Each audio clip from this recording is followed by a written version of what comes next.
الرجیم بسم اللہ الرحمن الرحیم۔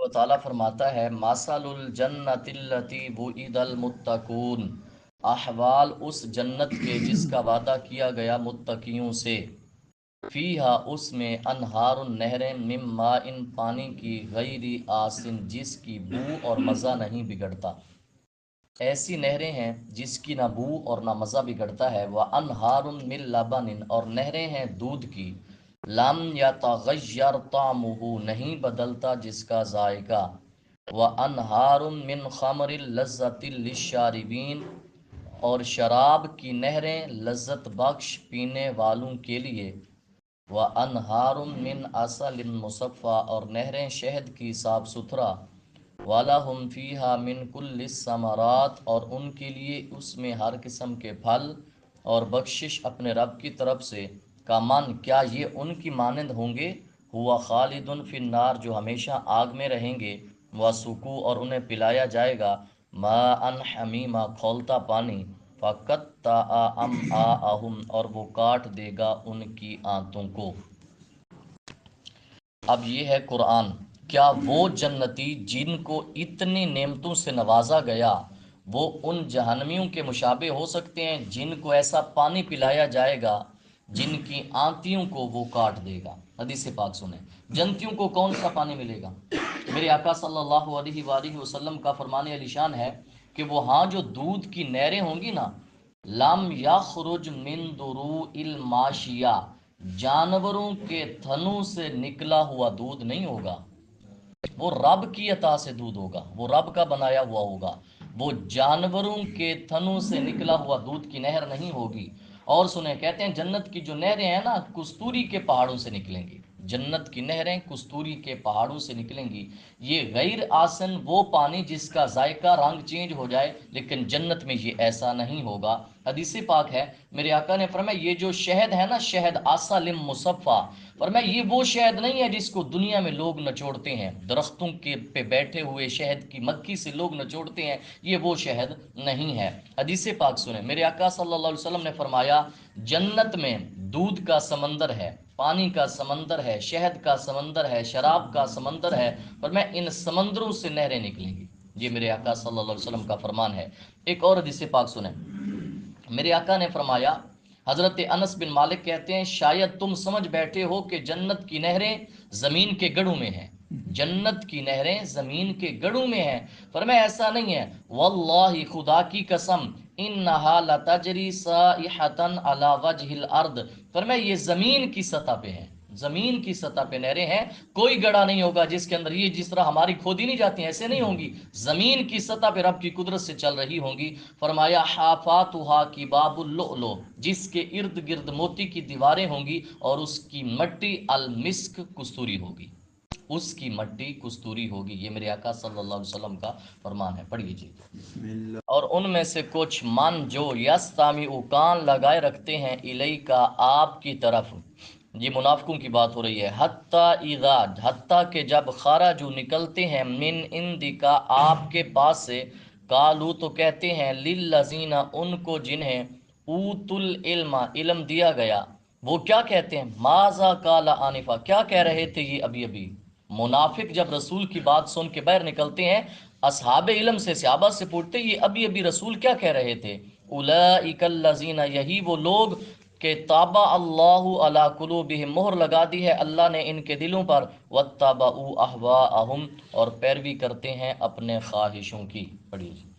تعالیٰ فرماتا ہے والذین اہتدوا زادہم ھدی وآتاہم اور جو راہ ہدایت پر چلے بڑھا دیتا ہے ان کے نور ہدایت کو اور انہیں توفیق بخشتا ہے تقواہم تقوی کی، جو ہدایت کے راستے پر چلتے ہیں رب انہیں تقوی کی توفیق بخشتا ہے۔ فہل ینظرون، تعالیٰ فرماتا ہے فہل ینظرون الا الساعۃ پس کیا نہیں یہ انتظار کر رہے مگر قیامت کا، ان تأتیہم کہ آ جائے ان پر بغتۃ اچانک، فقد جاء اشراطها اللہ فرماتا ہے قیامت نہیں آئی، بے شک آ گئی ہیں اس کی نشانیاں، قیامت تو نہ آئی نشانیاں آ گئی ہیں۔ فَأَنَّى لَهُمْ تو کب ان کو، جب قیامت ان پر آ گئی ان کو سمجھنا ہے، یہ کب سمجھیں گے؟ فَعْلَمْ اللہ فرماتا ہے فَعْلَمْ پس آپ جان لیں، اب ادھر قیامت کا تذکرہ آیا اور ادھر کچھ حل آیا، آپ جان لیں کہ نہیں کوئی معبود بجز اللہ کے، لا الہ الا اللہ، حدیث پاک ہے صرف اسی پر۔ فرمایا جس نے 70,000 مرتبہ لا الہ الا اللہ پڑھا، جس نے پڑھا اس کی بھی بخشش کر دی جاتی ہے، جس کے لیے پڑھا گیا اس کی بھی بخشش کر دی جاتی ہے۔ جس نے 70,000 مرتبہ لا الہ الا اللہ پڑھا، اس کو ہم کوئی اور وظیفہ سمجھتے ہیں، یہ لا الہ الا اللہ جیسا کائنات میں ہے ہی نہیں۔ اور افضل الذکر کیا ہے؟ لا الہ الا اللہ، یہ بہت بڑا وظیفہ ہے۔ ایک ہے لا الہ الا اللہ، دوسرا واستغفر، اور دعا مانگا کریں لذنبک، اللہ سے اپنے گناہوں سے، اللہ آپ کے گناہ سے محفوظ رکھے، وللمؤمنین، نیز مومن مردوں کے لیے، والمؤمنات، اور عورتوں کے لیے، واللہ یعلم، اور اللہ جانتا ہے، متقلبکم، تمہارے چلنے پھرنے، ومثواکم، اور آرام کی جگہوں کو اللہ جانتا ہے۔ حدیث پاک سنیں۔ اب یہاں آیا کہ قیامت تو نہ آئی لیکن قیامت کی نشانیاں آ چکی ہیں، ان میں سے سب سے بڑی نشانی ہے ہمارے مصطفیٰ کا آنا، آقا علیہ الصلوۃ والسلام کا آنا، یہ نشانی ہے قیامت کی۔ وہ کیوں؟ چونکہ میرے آقا آخری نبی ہیں، اللہ نے آپ کے واسطے دین کو مکمل کر دیا اور لوگوں پہ حجت قائم کر دی، اور میرے آقا نے نشانیاں دیں۔ فرمایا جو میرے آنے سے نشانیاں ظاہر ہوئی ہیں وہ کسی نبی کی وجہ سے ظاہر نہیں ہوئی۔ حدیث پاک سنیں، راوی ہیں حضرت سہل بن سعد، کہتے ہیں میں نے آقا کو دیکھا، میرے آقا نے، اس کو کہتے ہیں یہ جو درمیان والی انگلی اس کو کہتے ہیں وسطیٰ، وسطیٰ کے ساتھ ملی ہوئی کہتے ہیں سبابہ، میرے آقا نے ان دو انگلیوں کو ملا کے کیا فرمایا؟ فرمایا بُعِثْتُ أَنَا وَالسَّاعَةُ كَهَاتَيْنِ، یہ ایسے دو انگلیاں جوڑ کے فرمایا میں اور قیامت ایسے اکٹھے جوڑ کے بھیجے گئے ہیں، میرے بعد نبی کوئی نہیں ہے، میرے بعد جب آئے گی قیامت آئے گی، ایسے جوڑ کے فرمایا۔ تو یہ میرے آقا کا آنا ہی قیامت کی نشانی ہے، پہلی نشانی آقا علیہ الصلوۃ والسلام ہے۔ حدیث پاک سنیں، میرے آقا دعا کیا کرتے تھے؟ یہ نہیں آیا لا الہ الا اللہ واستغفر لذنبک، میرے آقا اپنے لیے کیا دعا؟ اے اللہ، اللہم اغفر لی خطیئتی و جہلی، اے اللہ بخش دے میری خطائیں۔ رسول نبی خطاؤں سے محفوظ ہوتے ہیں، اپنی امت کو سکھا رہے ہیں۔ و اسرافی فی امری وما انت عالم بہ منی، یا اللہ جو میں اپنے بارے نہیں جانتا تو میرے بارے جانتا ہے، اس کو بھی بخش دے۔ فرمایا اللہم اغفر لی حزلی و جدی، سنجیدگی میں جو کچھ میں نے کیا یا اللہ اس کو بھی بخش دے، و خطائی و آمدی، خطاً آمدن، و کل ذالک عندی، یا اللہ یہ جو کچھ میں نے کہا یہ میری طرف سے ہے، تیری طرف سے نہیں ہے، یہ خطاً آمدن جو بھی کیا جاتا ہے۔ ایک صحیح حدیث پاک سنیں، میرے آقا نماز کے آخر میں پڑھا کرتے تھے اللہم اغفر لی ما قدمت وما اخرت، یا اللہ جو میں نے آگے بھیجا اور جو پیچھے چھوڑا معاف فرما، وما اسررت جو ظاہر ہے، وما اعلنت جو پوشیدہ ہے، وما اسرفت اور جو اسراف کیا میں نے، یا اللہ انت الہی لا الہ الا انت، تو میرا خدا ہے، نہیں کوئی معبود مگر تو ہی ہے۔ حدیث پاک ہے، میرے آقا نے فرمایا اے لوگو توبو الی ربکم، اپنے رب کی بارگاہ میں توبہ کرو، توبو الی ربکم، رب کی بارگاہ میں توبہ کرو۔ وجہ کیا ہے؟ فرمایا میں اللہ سے ایک دن میں 70 مرتبہ سے بڑھ کے استغفار کرتا ہوں۔ اگر رسول ایک دن میں 70 مرتبہ سے بڑھ کے استغفار کرتے ہیں، امتی کو کون سا ٹکٹ ملا ہے کہ ایک مرتبہ بھی استغفار کی توفیق نہیں ہوتی؟ میرے آقا صلی اللہ علیہ وسلم 70 مرتبہ سے بڑھ کر یہ کرتے تھے۔ حدیث پاک سنیں، آج ہم کسی کی فاتحہ پہ جائیں نا، ہم ڈر کے مارے یہ نہیں کہتے اللہ اس صاحب کی بخشش فرمائے، چونکہ ہمارے نزدیک تو وہ بخشے ہوئے ہیں، ہم یہ جملہ نہیں بولتے کہ یا اللہ، ہم سب دعا کرتے ہیں اس کی بخشش فرمائے، چہروں پہ بال پڑ جاتے ہیں کہ تسی اپنی بخشش کروانا ہو یا ساڑھے دی بخشش کروانا ہو۔ مقصد رسول کو اللہ نے فرمایا واستغفر، اے محبوب اپنے لیے استغفار کرو، اور رسول فرماتے ہیں میں 70 مرتبہ سے بڑھ کے استغفار کرتا ہوں، تو پھر کون سا امتی ہے جو بچ پائے گا؟ حدیث پاک سنیں، ایک صحابی کہتے ہیں میں آقا کی بارگاہ میں آیا، آقا علیہ الصلوۃ والسلام کے ساتھ کھانا کھایا، میں نے کھانا کھانے کے بعد کہا غفر اللہ لک یا رسول اللہ، یا رسول اللہ اللہ آپ کی بخشش فرمائے، جس طرح جملہ بولا جاتا ہے۔ پھر صحابی پوچھتے ہیں، میرے آقا نے فرمایا والا کا، اللہ تیری بھی بخشش فرمائے۔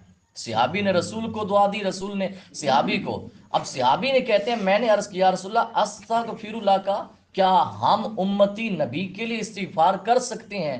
فرمایا نعم، ہاں کر سکتے ہو. کیوں؟ اللہ قرآن میں فرماتا ہے وَاسْتَغْفِرْ لِذَنْبِكَ وَلِلْمُؤْمِنِينَ وَالْمُؤْمِنَاتِ. یہ قرآن میں دلیل ہے استغفار کر سکتے ہو. حدیث پاک سنیں، میرے آقا صلی اللہ علیہ وسلم نے فرمایا تم اپنے اوپر نا لا الہ الا اللہ کی کثرت کرو. علیکم، اپنے اوپر لازم پکڑ لو.